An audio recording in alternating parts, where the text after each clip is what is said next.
It was a calm and quiet evening in the small town of Cedar Ridge. The sun had just dipped below the horizon, casting a warm orange glow across the sky. General Marcus Thompson, a highly decorated Army officer with over 2 decades of service, was driving through the neighborhood. He had recently returned from an overseas deployment and wanted some time to relax. For once, he wasn't wearing his military uniform. Instead, he had on a simple pair of jeans and a plain t-shirt, blending into the crowd like any other resident of the town. Marcus loved these peaceful moments. After spending years in war zones, dodging bullets and making life-or-death decisions, he cherished the simplicity of civilian life. His mind wandered as he drove, thinking about his family, his future plans, and how grateful he was to be home. But little did he know, this ordinary evening would soon turn into something extraordinary and deeply troubling. As Marcus approached a stop sign near the local park, he noticed flashing blue lights in his rearview mirror. At first, he felt confused. He hadn't been speeding, running red lights, or breaking any traffic rules that he could think of. Still, he calmly pulled over to the side of the road, assuming it might be a routine check for something minor, like a broken taillight or expired registration. He turned off the engine and waited patiently, his hands resting on the steering wheel. What happened next shocked him to his core. A police officer stepped out of the patrol car and walked toward Marcus's vehicle. It was Officer Daniel Grayson, a man known around the precinct for his aggressive attitude and controversial behavior. From the moment Grayson approached the car, there was an air of hostility. Without even asking for identification or explaining why Marcus had been pulled over, Grayson began shouting insults. "You look suspicious," Grayson barked, leaning down to glare at Marcus through the open window. "What are you doing here? This isn't your neighborhood." Marcus blinked in disbelief. Suspicious? He lived just a few blocks away. How could he not belong here? Trying to stay calm, Marcus replied politely, "Officer, I live nearby. I'm just taking a drive." But Grayson didn't seem interested in listening. His tone grew sharper, nastier. "Don't play games with me," he snapped. "Who are you really? Some thug pretending to be innocent?" The word thug hit Marcus like a punch to the gut. As a black man, he was no stranger to prejudice, but hearing such blatant racism from someone sworn to protect and serve was infuriating. Still, Marcus tried to keep his cool. He knew better than to escalate the situation. "I'm not a thug," he said firmly. "I'm a U.S. Army general. I've served this country for over 20 years. Grayson sneered, clearly unconvinced. "Yeah, right," he scoffed. "Pull that nonsense on someone else. Step out of the car now, or I'll make you regret it." Before Marcus could respond, Grayson reached for his gun. In one swift motion, he drew his weapon and pointed it directly at Marcus's head. The barrel gleamed under the streetlights, its cold metal sending chills down Marcus's spine. His heart raced as adrenaline surged through his body. Every instinct told him to fight back, to defend himself, but he forced himself to remain still. Any sudden movement could trigger Grayson to pull the trigger. "Keep your hands where I can see them," Grayson shouted, his voice trembling with anger. "Don't try anything stupid." Marcus complied, keeping his hands firmly on the steering wheel. His mind raced as he tried to process what was happening. Was this real? Was he really being threatened by a police officer simply because of the color of his skin? The irony wasn't lost on him. Here he was, a man who had risked his life countless times to protect his country, now staring down the barrel of a gun, wielded by someone who was supposed to uphold justice. By now, a small crowd had gathered. Passers-by had stopped to watch the scene unfold, their faces etched with shock and disbelief. Some people started recording the incident on their phones, capturing every word Grayson yelled. Among them was Sarah Collins, a local journalist who happened to be jogging nearby. Recognizing the gravity of the situation, she quickly grabbed her phone and began filming. Her footage would later become crucial evidence showing Grayson hurling racial slurs and pointing his gun at Marcus without provocation. "You think you're special because you wear a uniform?"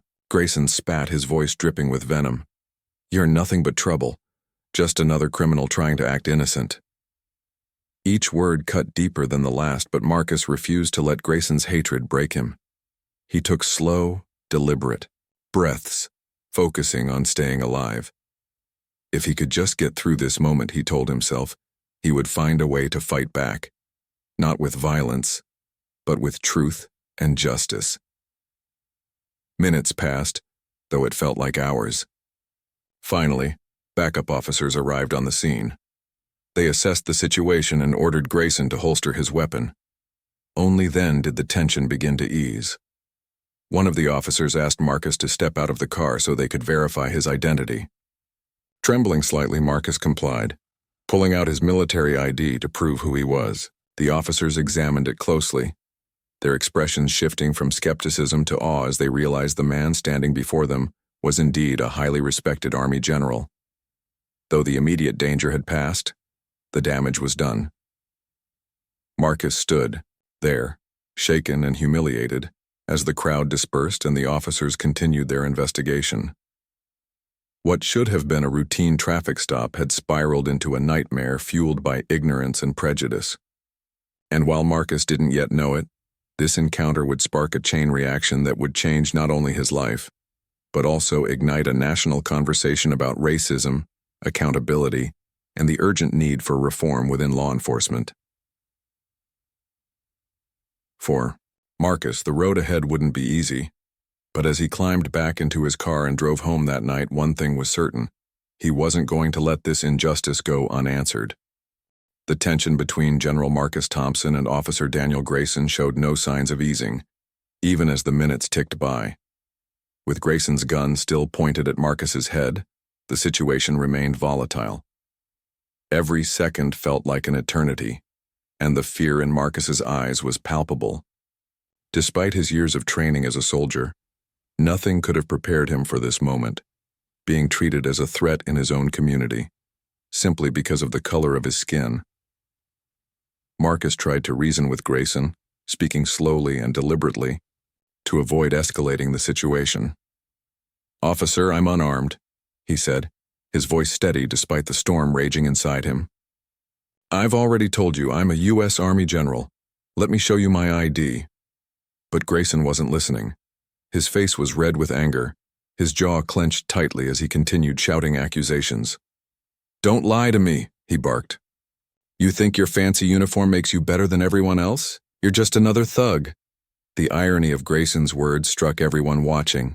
Here was a man who had dedicated his life to serving his country, risking everything to protect the freedoms Grayson himself took for granted. And yet, he was being treated like a criminal. The crowd that had gathered grew larger, whispering among themselves in disbelief. Some people shouted protests urging Grayson to lower his weapon. Others called 911 again, reporting what they were witnessing and demanding immediate intervention. Among the onlookers was Sarah Collins, the local journalist who had been jogging nearby when the incident began.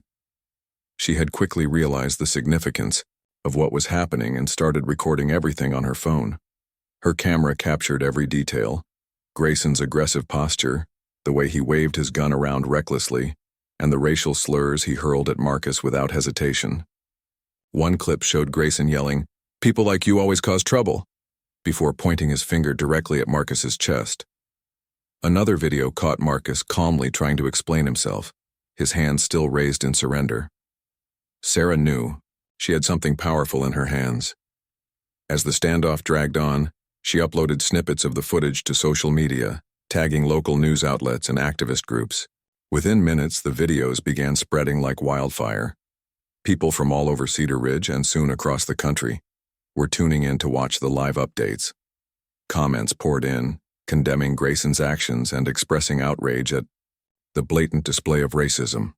Hashtags like #Justice for Marcus and #End Police Brutality started trending online, drawing attention not only to Marcus's ordeal, but also to the broader issue of systemic discrimination within law enforcement. Back at the scene, the pressure mounted. More and more bystanders joined the crowd, some holding up signs they had hastily scribbled on pieces of cardboard. "Put the gun down," one sign read. "We see you, Marcus," another declared. Voices rang out in unison, chanting slogans like "No justice, no peace," and "Black Lives Matter." The atmosphere shifted from shock to defiance as people refused to stay silent in the face of such injustice.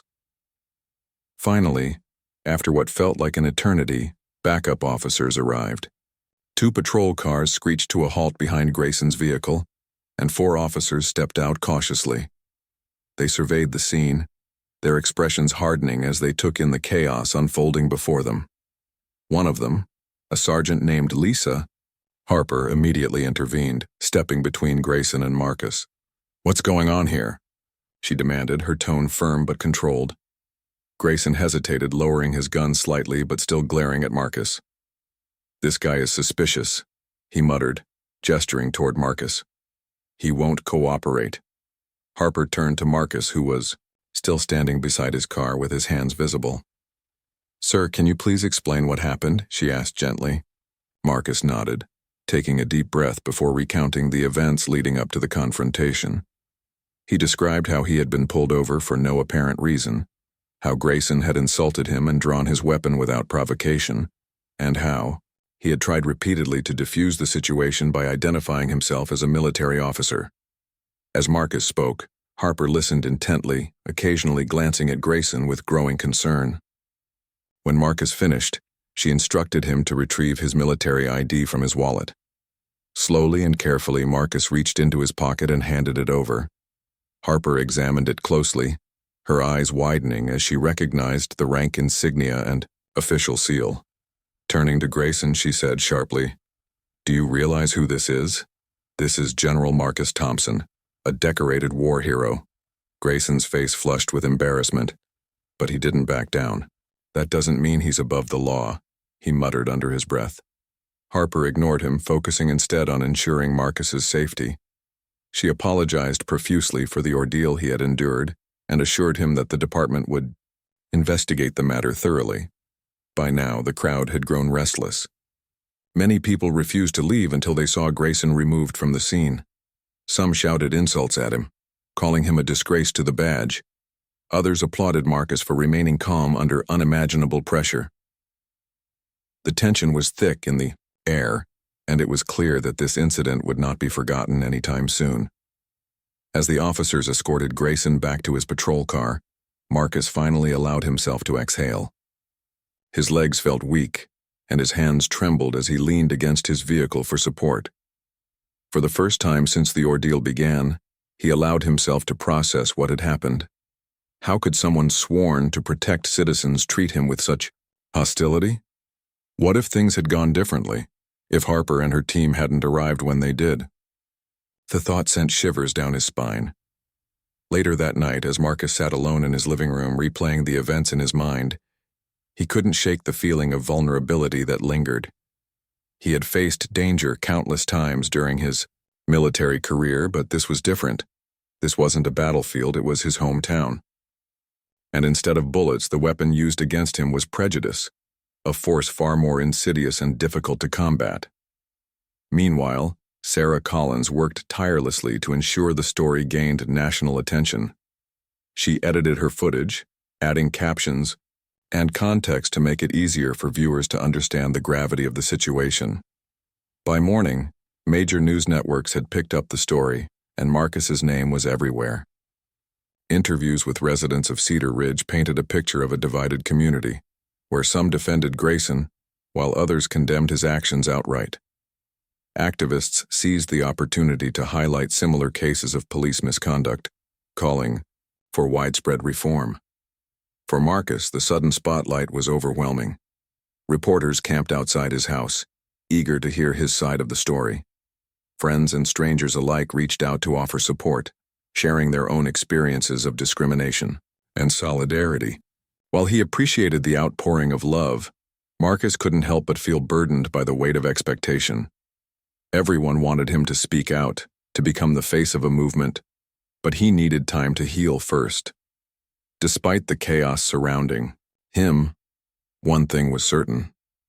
Marcus's encounter with Officer Grayson had ignited a firestorm that wouldn't die down anytime soon. It had exposed deep-rooted issues within law enforcement and sparked conversations about race, accountability, and justice. And though Marcus wasn't sure where this journey would take him, he knew one thing for certain. He couldn't stay silent. Not when so many others were counting on him to shine a light in the darkness. As dawn broke over Cedar Ridge, Marcus stood by his window, watching the sun rise over the horizon. The world outside was changing rapidly, and he was at the center of it all. But even amidst the uncertainty, he held on to hope that maybe, just maybe, this painful chapter could lead to meaningful change. The morning after the incident, Cedar Ridge woke up to a storm of headlines. Every major news channel featured Marcus Thompson's story, with dramatic footage of Officer Daniel Grayson pointing his gun at the decorated Army general. Social media platforms were flooded with reactions, some expressing shock and outrage, others sharing personal stories of discrimination and police misconduct.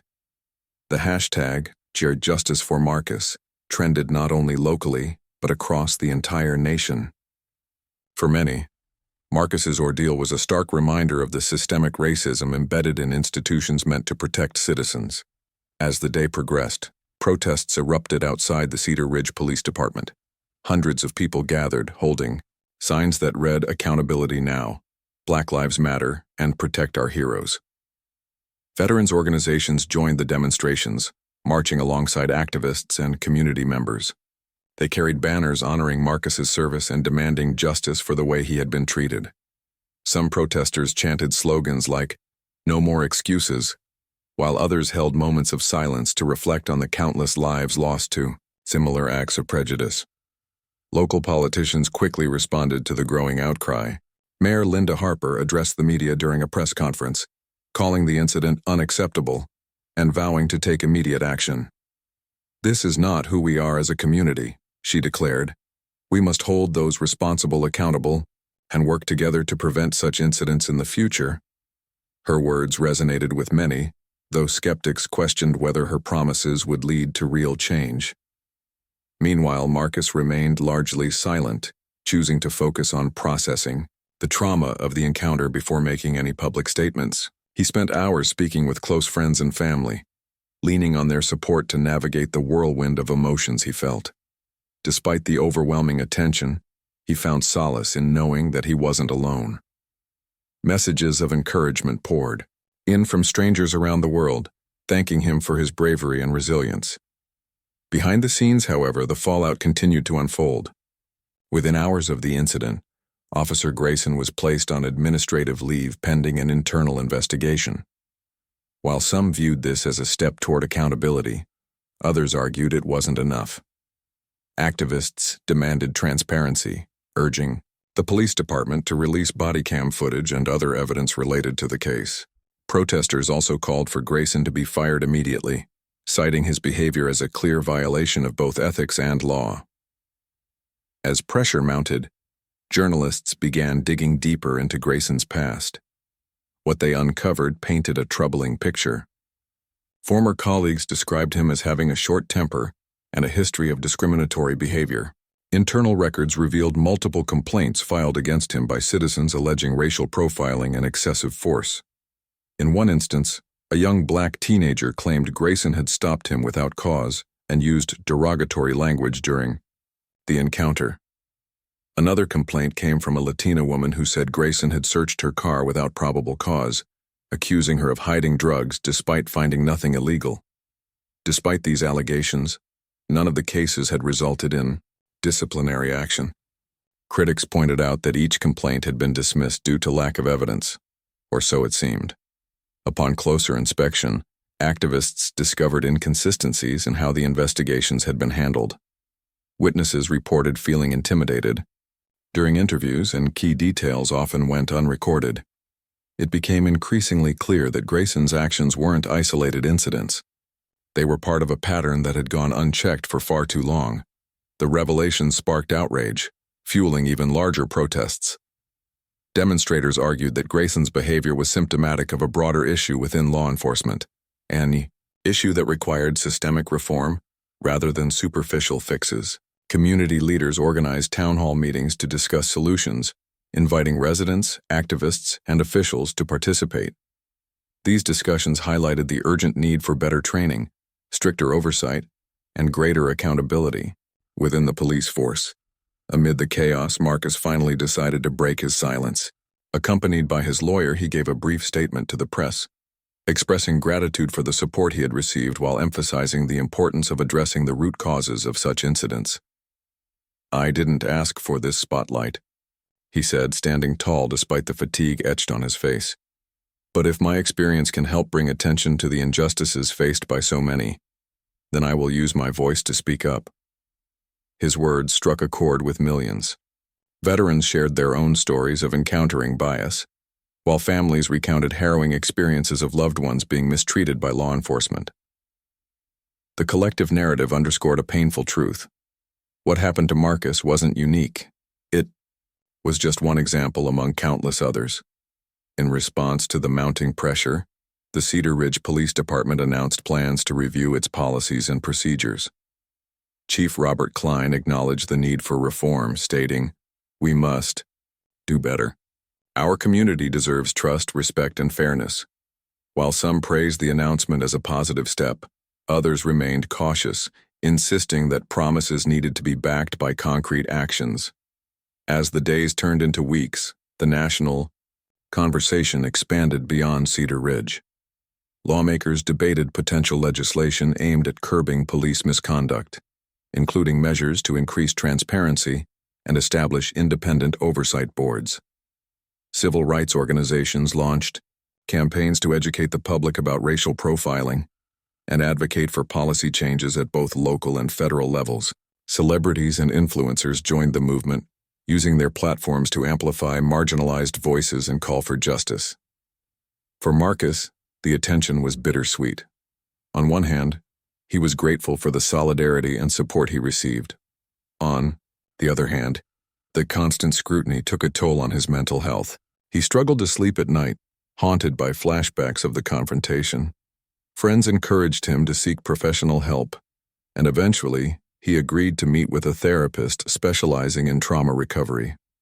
Through therapy, Marcus began unpacking the emotional weight of the incident, learning coping strategies to manage his anxiety and regain a sense of control. Despite the challenges, Marcus refused to let bitterness consume him. Instead, he channeled his energy into advocacy work, connecting with organizations dedicated to ending police brutality and promoting racial equity. He attended rallies, spoke at community events, and collaborated with activists to push for meaningful reforms. Each time he shared his story, he reminded audiences of the humanity behind the headlines, the pain, the resilience, and the hope for a better future. By the end of the month, the momentum showed no signs of slowing down. The protests had grown larger and more organized, drawing participants from diverse backgrounds united by a common goal: justice. Schools incorporated discussions about systemic racism into their curriculums. Businesses pledged to support minority-owned enterprises, and faith groups hosted prayer vigils for healing and reconciliation. Even children joined the effort, creating artwork and writing letters to express their vision of a fairer, more inclusive society. Through it all, Marcus stood as a symbol of courage and determination. Though he never sought fame or recognition, his willingness to share his experience inspired countless others to join the fight for equality. And while the road ahead promised to be long and challenging, one thing was certain. The events of that fateful evening had ignited a movement, one that refused to be silenced until lasting change was achieved. As Marcus looked out at the sea of faces at a rally one evening, he felt a glimmer of hope. The journey wouldn't be easy, but together, they were proving that even in the face of adversity, unity and perseverance could spark transformation. For Marcus, this realization brought a small measure of peace, a reminder that his voice mattered and that the fight for justice was far from over. The weeks following the incident in Cedar Ridge were marked by intense scrutiny and mounting pressure on law enforcement officials.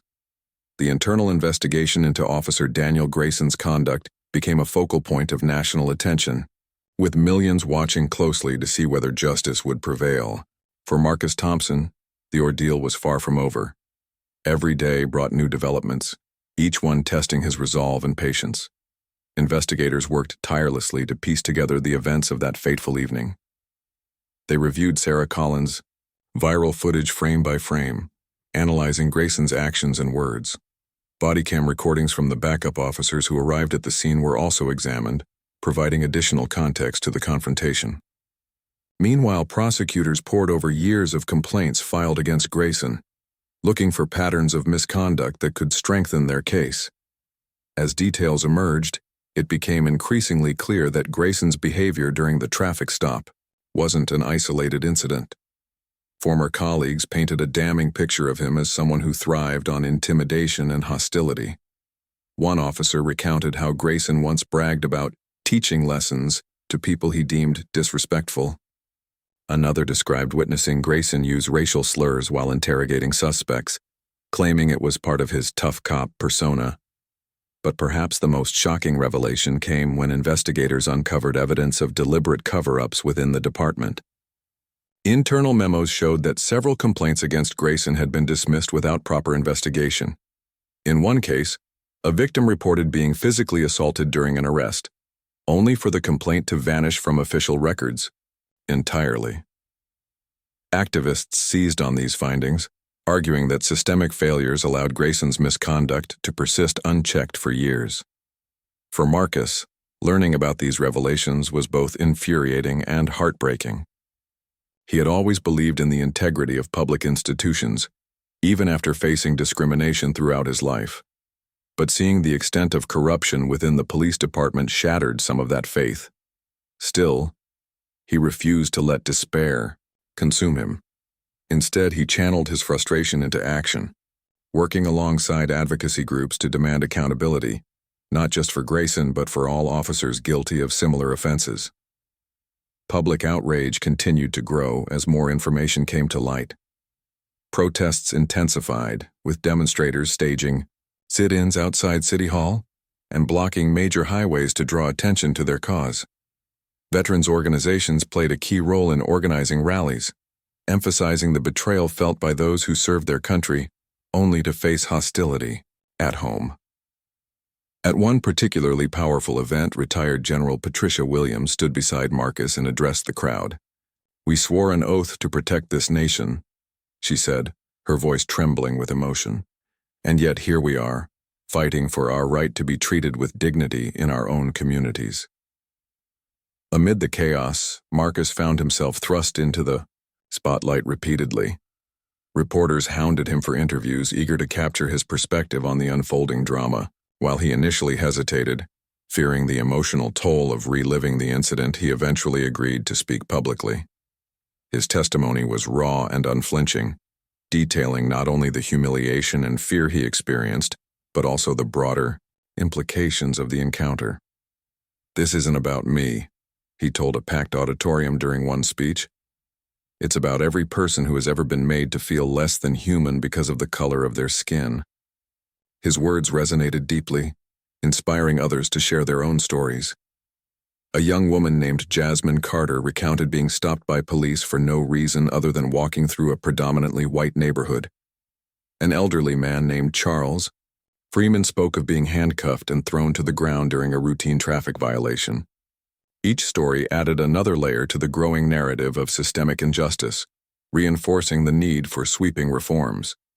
Meanwhile, the legal process against Grayson moved forward. Prosecutors formally charged him with multiple counts, including assault, hate crimes, and abuse of power. The decision to press criminal charges sent shockwaves through Cedar Ridge, where many residents had assumed Grayson would escape accountability altogether. For Marcus, the news brought a mix of relief and apprehension. While he welcomed the prospect of justice, he knew the trial would reopen old wounds and subject him to further scrutiny.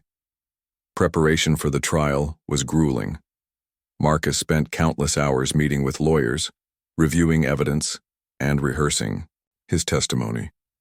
He revisited the night of the incident again and again, recalling every detail with painstaking accuracy. Though painful, he understood the importance of presenting a compelling case, not just for himself but for everyone counting on him to hold Grayson accountable. During this time, Marcus leaned heavily on his support network. Friends and family rallied around him, offering encouragement and reminding him of his strength.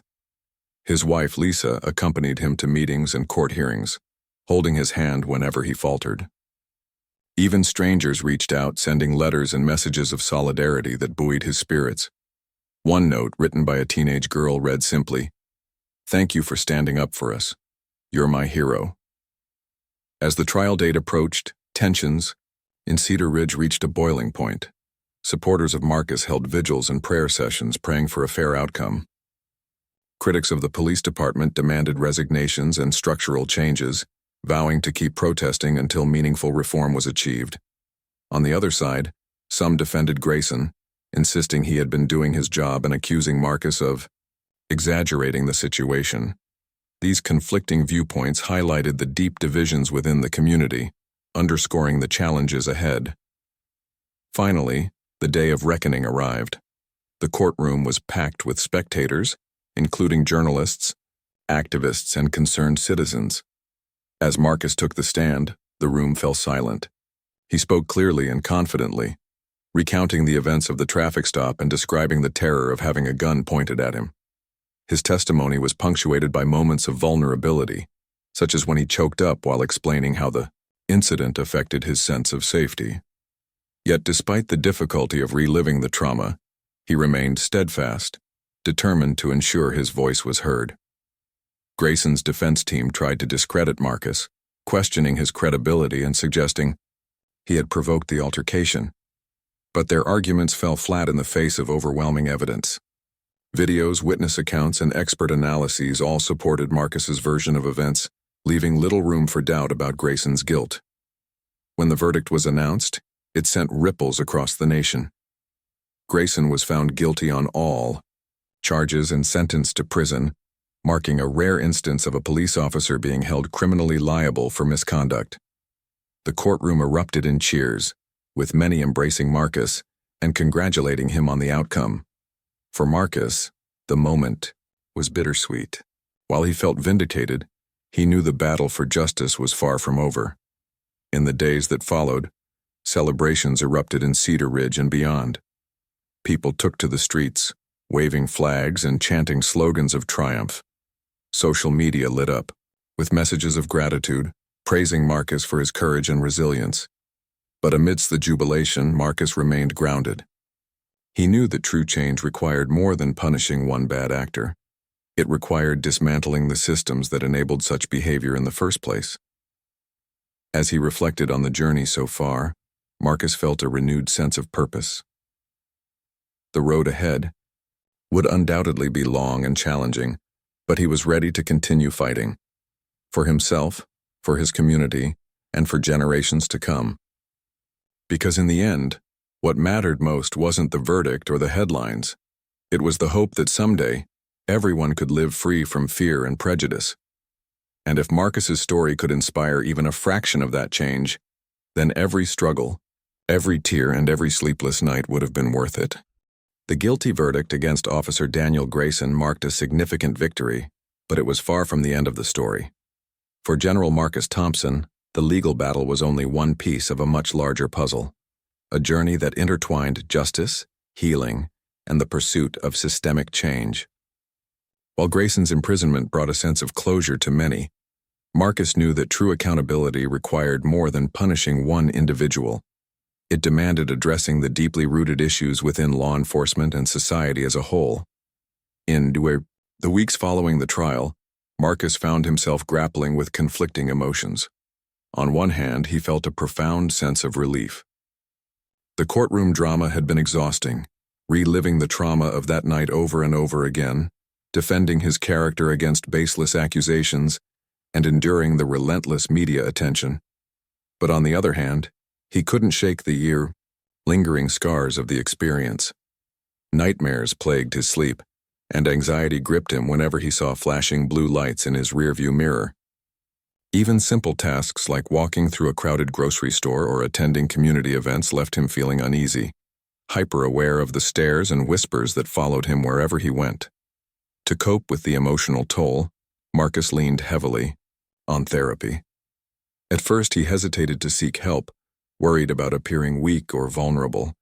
After all, he had spent decades projecting strength as a soldier, a leader who inspired confidence in others. But eventually he realized that seeking support wasn't a sign of weakness, it was an act of courage. With the encouragement of his wife, Lisa, and close friends, he began meeting regularly with Dr. Emily Carter, a psychologist specializing in trauma recovery.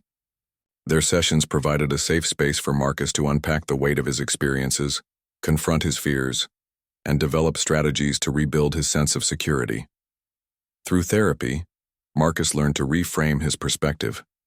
Instead of viewing himself as a victim, he started seeing himself as a survivor, a man who had endured unimaginable hardship yet emerged stronger because of it. This shift in mindset empowered him to take control of his narrative, using his voice not just to heal himself, but also to advocate for others facing similar struggles. He joined support groups for victims of police misconduct, sharing his story and listening to theirs.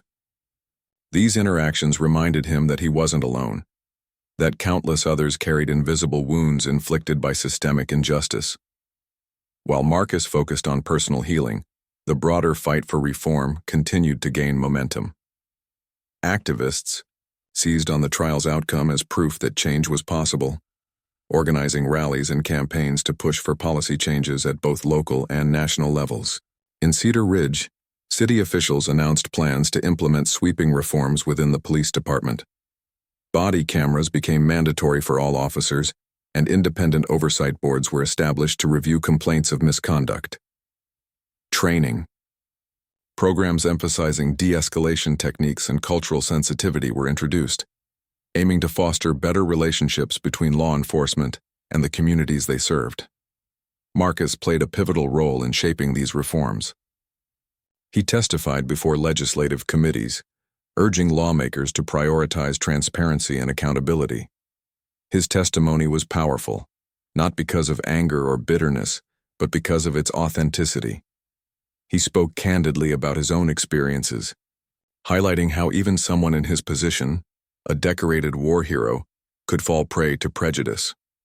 "If this can happen to me," he said during one hearing, "then imagine what happens to those without a platform, without resources, without hope." His words resonated deeply, inspiring bipartisan efforts to pass landmark legislation. One bill, aptly named the Justice Through Accountability Act, mandated stricter penalties for police misconduct and created funding opportunities for community-based initiatives aimed at reducing racial disparities. Another measure established a nationwide database to track officer misconduct, ensuring that problematic individuals couldn't simply move to another jurisdiction after being fired. Though the road to implementation would be long and fraught with challenges, the passage of these laws represented a monumental step forward. As Marcus immersed himself in advocacy work, he discovered a newfound sense of purpose. For years, his identity had been tied to his military service, the missions he led, the lives he saved, the sacrifices he made. But now he realized that his legacy could extend beyond the battlefield. By standing up against injustice and championing equality, he was fighting a different kind of war, one waged not with weapons, but with compassion, determination, and resilience. Still, the journey wasn't without its obstacles. Resistance to reform came from unexpected places. Some members of law enforcement argued that the new policies unfairly targeted officers, painting them as villains rather than protectors. Others claimed the measures would hinder their ability to do their jobs effectively. Public debates grew heated, with tempers flaring on both sides. Critics accused Marcus of stirring division, while supporters praised him for shining a light on uncomfortable truths. Through it all, Marcus remained steadfast. He understood that progress often required discomfort, that dismantling entrenched systems of oppression meant challenging deeply held beliefs and confronting uncomfortable realities. Rather than engaging in divisive rhetoric, he chose to lead with empathy, reaching out to skeptics and inviting them to join the conversation. During one town hall meeting, he addressed a group of skeptical officers directly, acknowledging their frustrations while emphasizing the shared goal of creating safer communities. "We're not enemies," he told them. "We're partners in this fight. Together, we can build a system that works for everyone. His approach earned him respect, even among those initially opposed to reform. Slowly but surely, bridges began to form where walls once stood. Officers who had dismissed the movement as radical started attending workshops on implicit bias. Community leaders who distrusted law enforcement opened doors for dialogue and collaboration. Though progress was incremental, each small step forward reinforced the possibility of lasting change. Amid the whirlwind of activism and advocacy, Marcus never lost sight of the importance of personal healing. He carved out time for self-care, practicing mindfulness exercises and spending quiet moments with Lisa and their children. Family dinners became sacred rituals, offering a chance to reconnect and recharge away from the chaos of public life. Friends often joked that Marcus was becoming a regular guy again, finding joy in simple pleasures like barbecues, football games, and lazy Sunday afternoons. Yet, beneath the surface, Marcus carried a quiet resolve, a determination to keep pushing forward no matter how daunting the challenges ahead. He knew that the fight for justice was far from over. Racism, prejudice, and inequality weren't problems that could be solved overnight. They were insidious forces woven into the fabric of society, requiring constant vigilance and unwavering commitment to dismantle. But Marcus also knew something else, that hope was a powerful weapon. Every protest, every policy change, every heartfelt conversation brought them closer to a world where no one had to fear being treated as less than human because of the color of their skin. And if his story could inspire even a fraction of that transformation, then every struggle, every tear, and every sleepless night would have been worth it. One evening, as Marcus stood on his porch watching the sunset, he reflected on how far he'd come since that fateful night. The road had been long and arduous, filled with pain, triumphs, setbacks, and victories. But through it all, he had refused to give up, to let hatred define him or despair consume him. Instead, he had chosen to rise above, using his voice to spark change and his resilience to inspire others. For Marcus, the future remained uncertain. There would be more battles to fight, more hearts and minds to win over, more systems to transform. But as he gazed at the horizon, bathed in the golden hues of twilight, he allowed himself a moment of optimism. Change was possible. Justice was achievable. And together, with unity, perseverance, and hope, they could create a brighter tomorrow. Months turned into years, and the impact of Marcus Thompson's courage rippled far beyond Cedar Ridge. What began as a single moment of injustice had grown into a movement, a wave of activism that swept across the nation, challenging systemic racism and demanding accountability from those in power. For Marcus, the journey was transformative, not just for himself but for countless others who found strength in his story. In the wake of Grayson's conviction, Marcus became a symbol of resilience and hope. His name appeared in headlines around the world, not because he sought fame, but because his actions inspired people to believe that change was possible. Veterans organizations hailed him as a hero, not just for his military service but for his unwavering commitment to justice. Civil rights groups invited him to speak at rallies, conferences, and schools, where his words ignited sparks of determination in young minds eager to make a difference. Marcus embraced his role as an advocate, traveling tirelessly to share his message. He spoke at universities, addressing students about the importance of standing up against prejudice and using their voices to drive meaningful reform.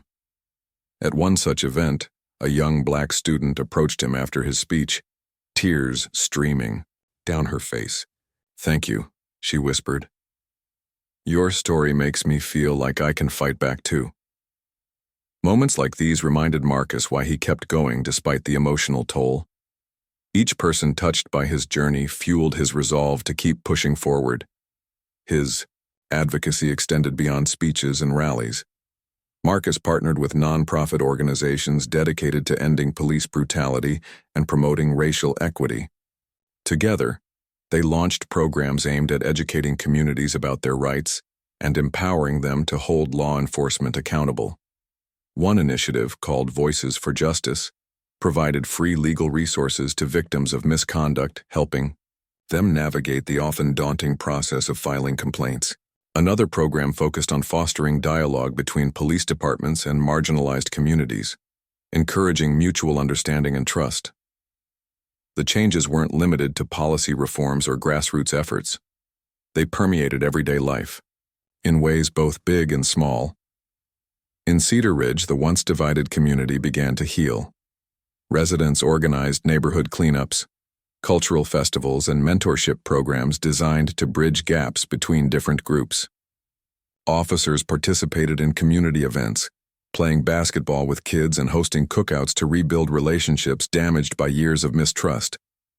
Slowly but surely, the town transformed into a model of collaboration and inclusion, proof that progress was attainable when people worked together. For Marcus, witnessing these shifts brought a deep sense of fulfillment. Yet he never forgot the pain that had sparked this transformation. The scars of that night remained etched in his memory, serving as a constant reminder of the work still left to do. Racism wasn't something that could be eradicated overnight. It required ongoing effort, education, and empathy. But Marcus took solace in knowing that every step forward mattered, even if it felt incremental. One of the most profound outcomes of Marcus's advocacy was its effect on law enforcement itself. Across the country, police departments began adopting new training protocols inspired by the reforms implemented in Cedar Ridge. Officers learned de-escalation techniques, implicit bias awareness, and strategies for building rapport with diverse populations. Some departments even introduced peer review systems, allowing officers to hold each other accountable for unethical behavior.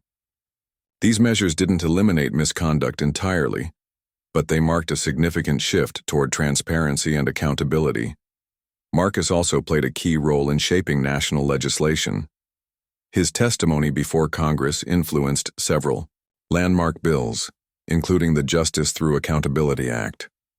This legislation established federal standards for policing practices, mandated independent investigations of misconduct allegations, and created funding opportunities for community-led initiatives. It wasn't perfect, and critics argued it didn't go far enough, but it represented a crucial step toward dismantling oppressive systems. Despite the progress, resistance persisted. Some officers resented the increased scrutiny, claiming it made their jobs harder. Others dismissed calls for reform as politically motivated attacks on law enforcement. Social media debates raged on, with hashtags like #BlueLivesMatter clashing against #Black Lives Matter. Tensions flared during protests, leading to clashes between demonstrators and counter-protesters. Yet, even in the face of division, Marcus remained steadfast. He refused to demonize anyone, instead focusing on finding common ground. "We're all human," he often said, "and we all want safety, respect, and fairness." As time passed, Marcus's personal life began to stabilize. Therapy helped him manage the lingering effects of trauma, teaching him coping mechanisms to deal with anxiety and flashbacks. Lisa stood by his side through thick and thin, reminding him to take breaks and prioritize self-care. Their children grew up surrounded by love and purpose, learning early on the value of standing up for what's right. Family dinners became sacred rituals, offering moments of laughter and connection amidst the whirlwind of public life.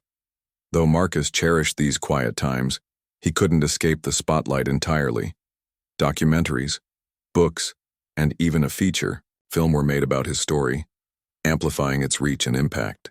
Award ceremonies honored him for his bravery and leadership, presenting him with accolades like the Humanitarian of the Year Award and the Medal of Courage. Yet Marcus accepted these honors humbly, always redirecting attention to the broader movement. "This isn't about me," he would say. "It's about everyone fighting for a better future." By the 5th anniversary of the incident, Cedar Ridge had undergone remarkable changes. Crime rates dropped, community police relations improved, and residents reported feeling safer than ever before.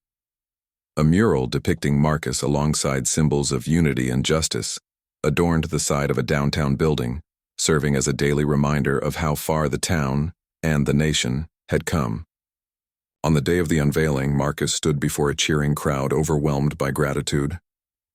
"Change starts with us," he said, his voice steady yet filled with emotion. Each of us has the power to create a world where everyone is treated with dignity and respect. Looking back on his journey, Marcus reflected on the lessons he had learned. He realized that true strength wasn't about avoiding fear or pain. It was about facing them head-on and refusing to let them define you. It was about channeling anger into action, despair into determination, and grief into growth. Most importantly, it was about believing in the possibility of a brighter tomorrow, even when the road ahead seemed impossibly dark. As he walked away from the podium that day, Marcus knew the fight wasn't over. There would always be battles to wage, hearts to win over, and systems to dismantle, but he also knew that hope was contagious, and that together, people could overcome anything. With every step forward, they proved that equality wasn't just a dream. It was a destination worth striving for. And so Marcus continued his mission, driven by the belief that even the smallest acts of courage could spark monumental change. His legacy wasn't defined by awards or recognition, but by the lives he touched and the paths he paved for future generations. Because in the end, what mattered most wasn't the titles or tributes. It was the enduring impact of a man who refused to stay silent in the face of injustice. And in doing so, he reminded the world that hope, resilience, and unity could light the way to a better future.